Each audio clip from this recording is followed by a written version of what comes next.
1013. From the Kia of Cleveland Studios, this is ESPN Cleveland 1013, WCLE HD2 Cleveland, W267BI Cleveland, ESPN Cleveland 1013.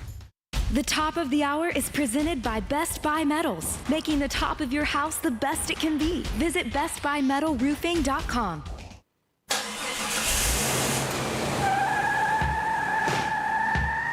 It's time for The Drive on ESPN Cleveland 101.3, presented by Hardee's.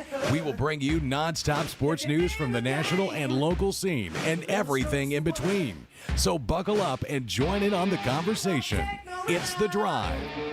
Don't take no style. Got a thirst for killing. Welcome back to The Drive. Andy Morris here with Jim Gum and Jacob Mason on this beautiful, hot Wednesday. It sure is hot out there still. Not quite as bad as it was yesterday. Jim's got a shirt on. I don't have the guns out today like I did yesterday, but we're, Jacob's still rocking that beach tan that he's got. Looks like he should be outside somewhere.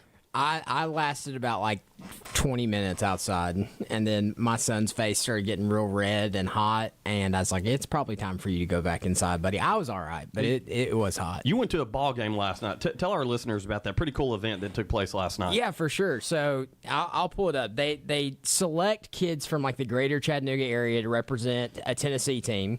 So there were kids from Signal Mountain, but we had some local boys. We had 3 Ocoee middle school baseball players and 1 Lake Forest baseball player. I'm going to pull up their names so that I can give them a shout out.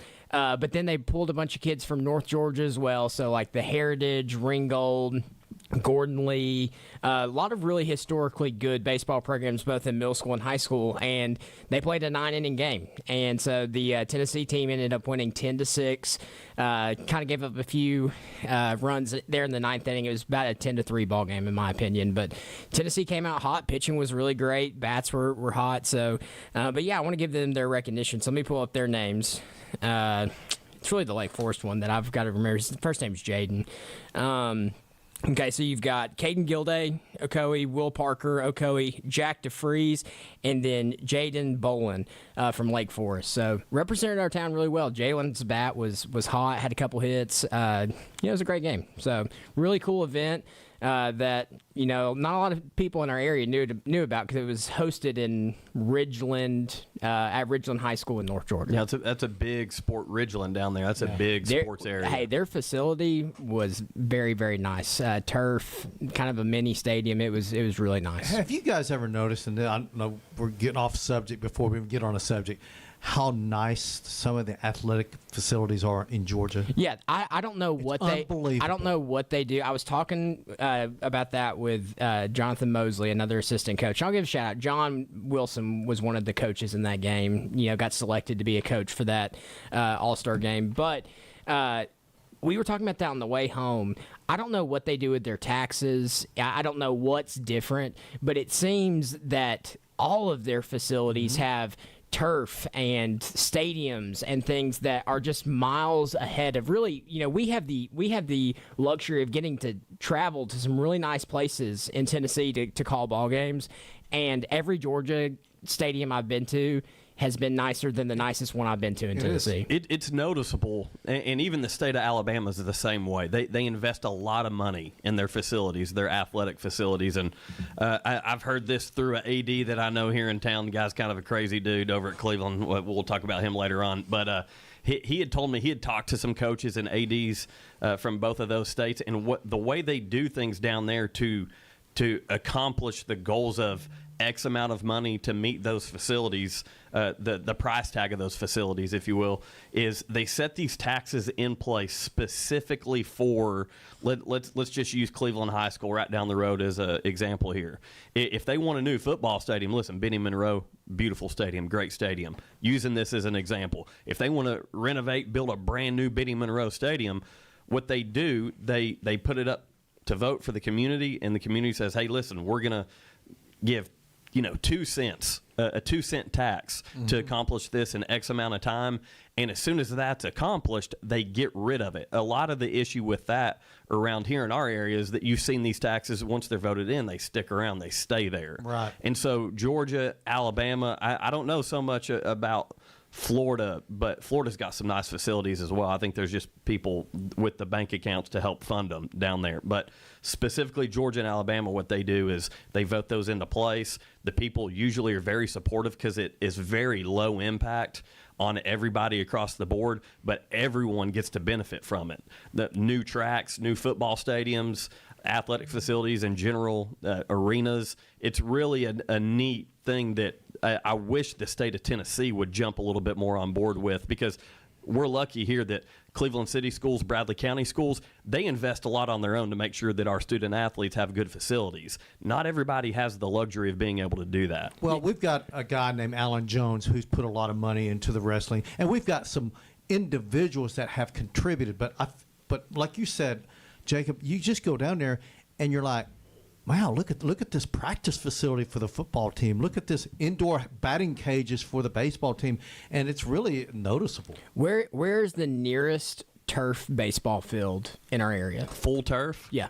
I believe it's in McMinn County. That's to me, we are missing out on the baseball side of things. Think about rec ball. Think about like young sports, how many rainouts we have and how many times we can't play games or not able to practice or not able to do this because we don't have, I'm all for playing on real field. I get it. It's nostalgic. It's all that. But when it comes to that springtime efficiency, yeah, it's hard to get those games in. This year we were really lucky. We had like 2 rainouts all year long because we got lucky. The days that it rained, we were traveling somewhere that they had turf.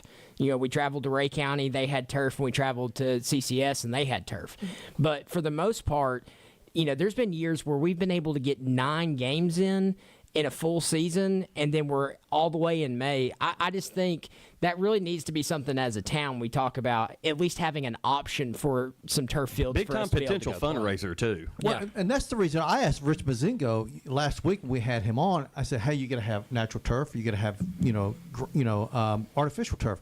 And he said they're going to have the real grass and everything. So that's the reason I asked, because you have an artificial. You can play a ball game right after a large downpour because of the way that it drains and everything. That was the reason I asked, because I think financially it makes more sense to have a turf field because the lack of having rainouts. It really increases your odds of playing. That's one good thing though about it now. Doesn't Nissan? They're going to have a retractable roof. I'm pretty sure. No, Nissan they're not? is a fixed roof. Okay, fixed roof. Fixed roof. Okay, yeah. So this is one thing that I think is super awesome. Jacob can speak a lot more on this, but where the Las Vegas Raiders play, they can literally take that they play on a real grass turf. It's Allegiant Stadium, correct? Right, yes. Allegiant Stadium. So they've got a real grass turf that they're able to roll out of the building. It's on a tray. It's a giant tray. Yeah. And it rolls out, and they can let that thing get sunlight when they want to. They can let it get rain when they want to. They control when they water it. Jacob's a big-time Raiders fan, so he can speak a lot on it. State Farm Stadium, where the Arizona Cardinals has the exact same thing. Yeah, and I get, especially the professional side of things, like when the older the kids get, the more likely you could be injured on turf. I understand why professionals want to play on real grass. I get it. Like, think about Ronald Acuna. Where has he gotten hurt? Both times. Playing on artificial turf. Yes. So, like, I get it. But for the elementary school, middle school, and even I would say high school, to me, it just makes more sense. If we're wanting to get more reps and we're wanting to be able to host more things, think about the tournaments that our town could host. Yeah, absolutely. We could take turns, middle school and high school, saying like, hey, we're going to host a tournament this year. We're going to play in all 3 of our parks. You keep the revenue, blah, blah, blah. You can guarantee that those events are going to happen because they would be playing on turf. Youth league as well. I mean, when you look at the big picture of things, and there's been several articles written in the Cleveland Daily Banner, Chattanooga Times Free Press about this specifically in our area, that if you were able to build a multi-use athletic complex in a town like Cleveland, which is growing and thriving, and we've got a lot of athletes here. Yep. You think about it. The families that come in are staying in hotels. There's money coming in right there. They're going out to eat. There's money right there. And the potential to get that started and then continue to grow it with more fields is is honestly, you look at these 7-on-7 football things that are going on right now. You look at all the basketball that's going on right now, AAU travel basketball that's happening, that they're going and playing. There's like 10 courts set up in some of these places. Like the convention center in Chattanooga, they've got it to where they can put several courts and run a tournament with tons of that's so much money. People don't understand. When you go to these events, you go to these tournaments, especially the travel, not necessarily the rec ball, but the travel ball, there is a lot of money pouring into those things that would come into the community and have a huge impact to be able to expand and grow. The county fields over there next to the YMCA, there's been talk about that. And then, of course, Tinsley is currently being redone. I don't know how long it's going to be. They've extended what they said they were going to do. But I think that would make so much sense to put turf in there. And you could have so many more events going on in there beyond softball. Yeah, because pickleball around here has really picked up, Yep. and so like their pickleball tournaments are kind of the same thing. For me though, like thinking about how you can both help the community with money's sake grow, but also help the community like sports wise. If you build a sports complex, like there's one in North Georgia, I can't remember exactly where it is. It's in the Dalton area, but they've got a couple basketball courts, couple baseball fields, and a couple soccer complexes all in one area. Yeah. And so the soccer complexes also double as football fields. So like you think about, they can host something year round for multiple events, and it had tennis courts. And So, think of the training. all. Think of the training opportunities too. Yeah. That, we're blessed in this area. We've got people. A plug here. The Baseball Mission is a place that does a lot of stuff here for baseball players, and give them opportunities during the off season to get swings in when facilities are closed and things like that. When you can't be at your school, if you do these things, you're going to really provide more opportunities for everybody across the board, because those things are intertwined in the community to where when they're not being rented out per se or used for these tournaments, they're open for you to come use those facilities. That they want the community to be able to use them. At least that's where most places are with their complexes that have them. If we had that here, man, think about it. Just being able to go out with your kid and throw from the pitcher's mound when they're 8 years old so they can see a ball coming in. Like, just being able to do that. We have those opportunities at our fields now, but having state-of-the-art complex, something like that, would be a absolute game changer. Have any of y'all ever been to the Summit of Softball up there in Ooltewah? It is awesome. It is awesome. It's just, like I said, it's not that far from here. But this area here in Cleveland, we used to host a ton of softball tournaments, most of them for girls, okay? And man, we don't host nearly as many now as we once did, because the complex in Ooltewah is so much nicer, and they've got way more fields, and so the opportunities are much greater there. I think Cleveland is really missing out on some big time revenue by not having a tremendous softball complex. Yeah, because we've got in Dalton, they host a lot of these tournaments. In Athens and Knoxville, they host a lot of these tournaments. In my opinion, outside of the Knoxville area, Cleveland and Chattanooga are your two places that I would want to come stay at. Like if I wanted to go eat, think about it, like if I wanted to go to the mountains, I wanted to do something. I'm coming to Cleveland or to Chattanooga. You start hosting some sports events because you have the facilities to do so. I would rather play in a tournament personally in Cleveland than Dalton. Yeah, there's more to do. There's more to do. There's more places to eat. There are more places to go. I would rather be here, and that's taking my Cleveland side out of it. To me, it just makes too much sense for us not to capitalize that, not only at our high schools, but even at our rec facilities, so that, like, I can't tell you how many times I've seen pop up on my Facebook feed, rec ball is canceled tonight.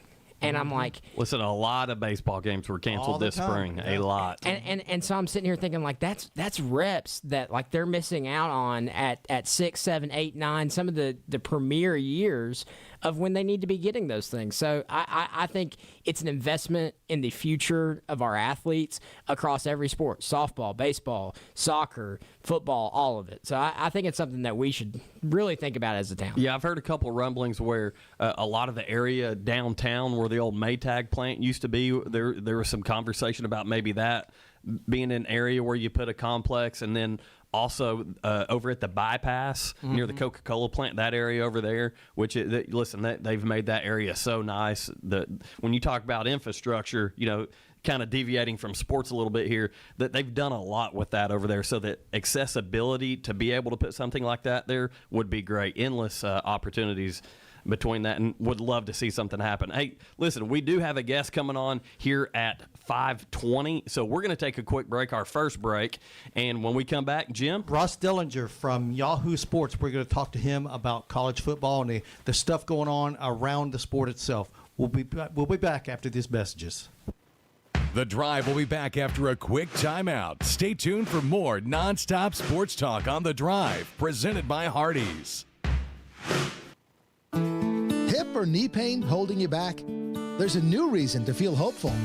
Dr. Andrew Carlone is now part of the team at Center for Sports Medicine and Orthopedics in Cleveland. He brings advanced training in total hip and knee replacement, including minimally invasive techniques that get you back on your feet faster. Let Cleveland's orthopedic experts help you live your best life. Call 423-624-2696 or go to sportmed.com to book your visit now. Not all composite decking is the same. Enjoy life's beautiful moments on an equally beautiful composite deck. Envision's products feature deep, non-repeating grains and distinct colors throughout each pour, offering a truly unique appearance unlike anything else on the market. Learn more and find inspiration for your project at Cleveland Plywood.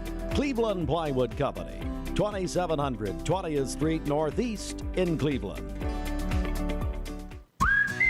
The difference between an average morning and a Hardee's morning is hearty goodness that lasts till lunchtime. Like Hardee's smoked sausage biscuit, split Hillshire Farm smoked sausage on a made-from-scratch buttermilk biscuit. And our Frisco breakfast sandwich with cherrywood smoked bacon or ham on toasted sourdough. Hardee's, goodness in the making. Download the app and join my rewards for special offers. Available for a limited time at participating restaurants. Davenport Fireworks has lost their mind. Everything is half price at Davenport Fireworks. Everything half price. Davenport Fireworks, Dalton Pike at the state line. Magnolia Dental Center of Cleveland wants to welcome you to the Magnolia family, a local dental clinic that uses their God-given knowledge and skills to bless our community through dentistry. From checkups and cleanings to dentures and all-on-4 dental implants, they can help you feel healthier and more confident. Conveniently located at 2190 Chambliss Avenue, join the Magnolia family today. Call 423-476-3307 for your free exam and x-rays. Need a new shop, garage, or other unique space? Explore post-frame building kits from Best Buy Metals. Best Buy Metals kits utilize steel trusses for the ultimate in strength and durability. When you need it to last, call Best Buy Metals. Stop by or visit bestbuymetalroof.com for your custom structure. Hey guys, this is Dan Good from Crown. Just reminding you that Crown Jeep is Cleveland and Bradley County's Jeep headquarters. Davenport Fireworks has lost their mind. Everything is half price at Davenport Fireworks. Everything half price. Davenport Fireworks, Dalton Pike at the state line. Your current Milligan Vane temperature is 94 degrees. MilliganVane.com. Welcome back to The Drive, presented by Hardee's. Join the conversation. Text 423-749-1013. You can also listen anywhere on our website, ESPNCleveland1013.com. You're listening to The Drive here on ESPN Cleveland. Hope everyone out there is having a good day. Hey, Duracell in Cleveland is now hiring mechanical skilled technicians $22 to $27 an hour. Excellent benefits beginning day one. Medical, dental, vision insurance, paid vacation, holiday pay, 401k, tuition reimbursement, and more. Apply now at Duracell.com. That's Duracell.com. And we're very, very pleased to have Ross Dellenger from Yahoo Sports joining us today. And Ross, thanks so much for taking the time, man. No problem. Are you there, Ross? Yep, I'm here. Okay. You guys hear it? You got me? All right, yeah, we got you. Hey, man. Hey, let me ask you, first off, if you were a betting man and you said you had to bet on the 2026 playoffs, so I'm talking about the college football playoffs, would you bet that would be at 12, 14, or 16 right now? Probably 12. The Big Ten and the SEC, they have to agree in order to expand the playoff, and right now they're in a little bit of a disagreement over it. So it appears that probably the most likely scenario is that in 2026 you'll have the same sort of setup and iteration of the playoff as we do now. I mean, there's still a chance. Obviously, they could come to an agreement by December, which is kind of the deadline, and they could expand it to 16. But right now, if I'm betting, I would say 12. You know, I saw yesterday, Ross, that there's been talk about moving the season up. Of course, right now we have a week 0, and week 1 surrounds Labor Day. There's been some discussion, I guess, out there to move week 1 to the week prior to Labor Day. What do you think about that possibly happening? Yeah, there's been talk about it for a while now. It's kind of been a discussion point for several years. It kind of, it would provide college football teams an extra, like a second bye week for those who are going to play on that week 1 or week 0 now. Right now in week 0, you have to apply for a waiver.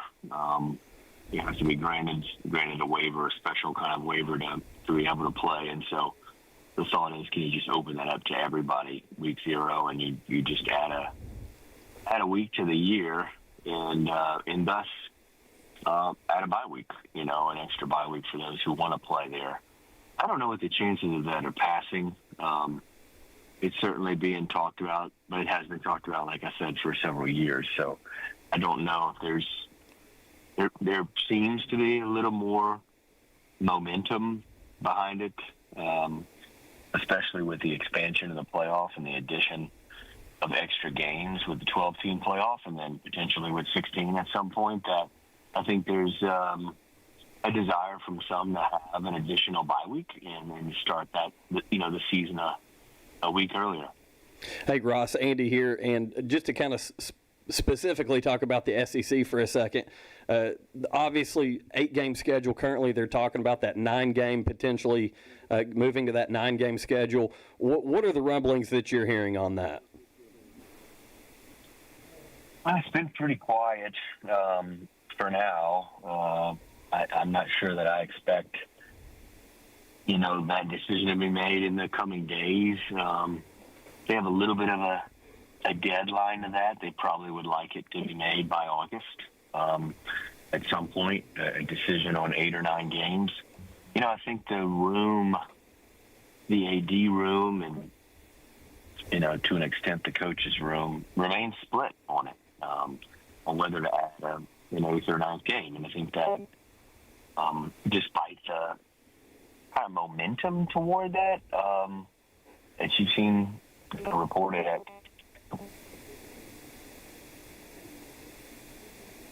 Are you still there, Ross? We may have lost Ross. I tell you what, let's go ahead and hang up. We'll call him back again here in just a minute. But apparently was he there? I thought I heard him. Let's try him again. I tell you what, it's interesting. What was being talked about is that the 9-game thing. Here's my thing. Everyone talks about, well, it has to do with the Big Ten and the SEC. To take the Big Ten out of it, yeah, just by sheer logic, going to you've got 16 members.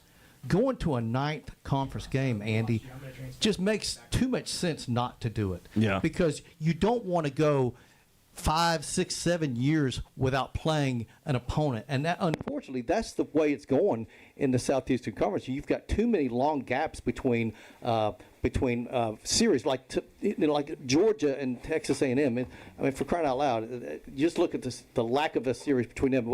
We got Ross back now, but Ross, let me ask you this: the $20.5 million that the schools are now going to be able to pay their athletes, what percentage of schools do you think will be under that number? Because that's going to be a difficult number for a school from the Mid-American Conference or Conference USA to accomplish that. What do you think the odds of every school reaching that $20.5 million is? Not good at all, right? It would be, a real surprise if really any team in the group of six reaches that number. Maybe Memphis could reach close to that number of 20 million. Boise is probably going to be up there. Maybe they get to 10, 12, 15 or so. I'm not exactly sure, but it would surprise me if any program in the group of six would hit the 20. I'm not so sure that every program in the power conferences will hit the 20. It wouldn't surprise me if there are some ACC and Big 12 programs that fall just short of the 20. Maybe they get to the 16 mark or the 18 or whatnot. But it's a lot of money, and it's a pretty big hole in people's budgets. Ross, this is Jacob. Thanks again for joining us, man. My question for you, the transfer portal, I feel like, is one of the biggest frustrations for coaches, just with the roster being in limbo. I think the thing that they're hopefully wanting to see is maybe only a one-time portal entry. Tell us what you've heard about that on that front. Yeah, I think, there's just like the college football playoff format sort of disagreements. There's disagreements on the portal. I think everybody agrees there should be one singular transfer portal instead of the two that now exist. But there seems to be a disagreement on when to have that portal. And the Big Ten is a little bit of an outlier. I think they believe that the portal should be in April or March. And most everybody else in FBS believes that it should be in January, early January specifically. And I would imagine because the greater majority believes January is the right move, that the odds are that it probably ends there, and it probably ends up in January. But they're still going back and forth, and they've created a kind of a new committee of conference football administrators from the our conference offices and some athletic directors who are kind of studying the issues, probably going to end up proposing certain calendar type models because they're also moving up signing day. I mean, signing day, you can't, rev share sort of era. You can't really have signing day that late in December and February. So the thought is that signing day ends up moving to potentially this summer. They're studying that as well, for maybe a June, July, August, something like that. So they're in the middle of kind of talking about all that, and with a verdict, hopefully in the next 2 to 4 weeks, I'd say. We're switching gears just a little bit, Ross. The NCAA basketball tournament currently sits at 68, and there's talk about going to 76. What percentage do you think it is that it gets passed to go from to 76 teams?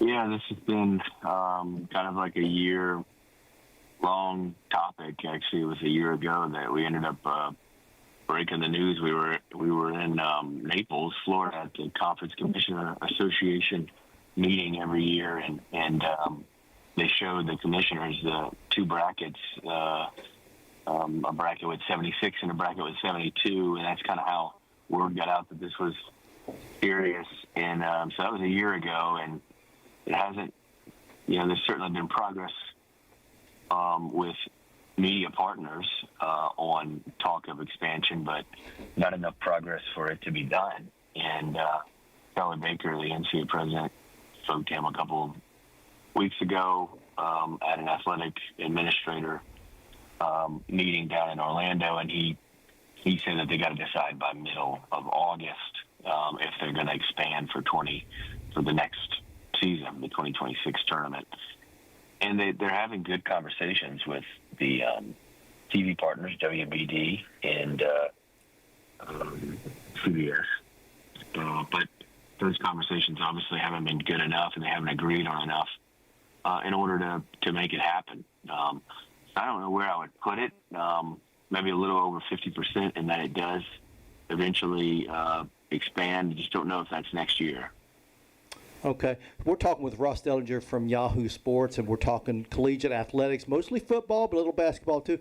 Hey, what's going on with this lawsuit between Wisconsin and Miami? And do you think this is opening up a can of worms? Well, it's a really important sort of legal fight that could really set the precedent. You know, you have these revenue share agreements between schools and athletes in order to share revenue. And there's some doubt that these contracts, because they're not employment contracts, are not enforceable, including the tampering clause in the contracts. And that's what the fight legally is really over, is the fact that Wisconsin claims Miami tampered with a player, Xavier Lucas, the defensive back, while he was under contract, while he had signed a contract with Wisconsin. So there's a debate on if, you know, basically Wisconsin wants a court to rule that what Miami did was wrong, to set a precedent for everybody else to sort of uphold these revenue share contracts and make them binding and enforceable. They also want some kind of unspecified financial damages as well. But I think the main thing here is Wisconsin's sort of carrying the flag for everybody else in an attempt to get a court to sort of bless the revenue share contracts and their enforceability. Yeah, hey, Ross, Andy again here. And we've heard the rumblings of the Pac-12 trying to, I guess, make a resurgence and become relevant again. What are your thoughts on that? And do you see them being considered a power conference with the teams that they're adding? Well, you know, they need one more football playing full member in order to reach the NCAA's minimum number of schools that an FBS conference needs to have, which is 8. So they have 7 football playing full members plus Gonzaga. So they need one more, and it's pretty obvious where that's going. We reported earlier this week they've been engaged in negotiations with Texas State from the Sun Belt to add them. I think that probably will happen by the end of the week or early next week. And, you know, then they'll probably be set. I don't necessarily expect them to add any more full football playing members. And then at that point, certainly the Pac-12 is going to try to gain back the autonomous status and all that. It would be hard for me to see that happening. You know, there are kind of two designations. It's the autonomous powers, that legislative powers that are granted by the NCAA Board of Directors to the 4 conferences that the Pac-12 lost. And then there's the college football playoff sort of structure where the 4 conferences get more revenue distribution because they're deemed to be a 4. And the Pac-12 lost both of those, and I would be surprised if they gained that back. Sacramento State, there's been some talk about them trying to go to the FBS level, and now there's been talk about Division I putting a moratorium on that happening. What do you think is going to happen there with Sacramento State? Yeah, they had their waiver denied. They were trying to transition from FCS to FBS without having an invitation to a conference, and they were trying to be independent. And that's really against NCAA rules, so they got to file a waiver. And the D1 Council yesterday voted to deny the waiver, so not allow that to happen. Sacramento State still seems like they plan to try to still push to get into the FBS or get an FBS conference invitation. But if your waiver's denied, then I'm not sure where that leaves you. You'd have to get a conference invite from somebody, and I'm not so sure that is going to happen for 2026. So they can't play as an independent? Right. They would have to have their waiver Okay. approved, and it was denied yesterday by the D1 Council because they decided not to make an exception to the rule, which is you must have a invitation to a conference to transition from FCS to FBS. Once again, we're joined by Ross Dellenger of Yahoo Sports. Ross, if you could, just take a moment, let our listeners know where they can find your work, and just kind of promote what you do for just a second. Yeah, you can find the stories on Yahoo Sports, and follow me on Twitter at Ross Dellenger, just my name, and everything you need to know will hopefully be on my feed. Well, Ross, we appreciate you, man, and hey, we'll catch up with you down the road. All right, guys. Thank you. Thanks.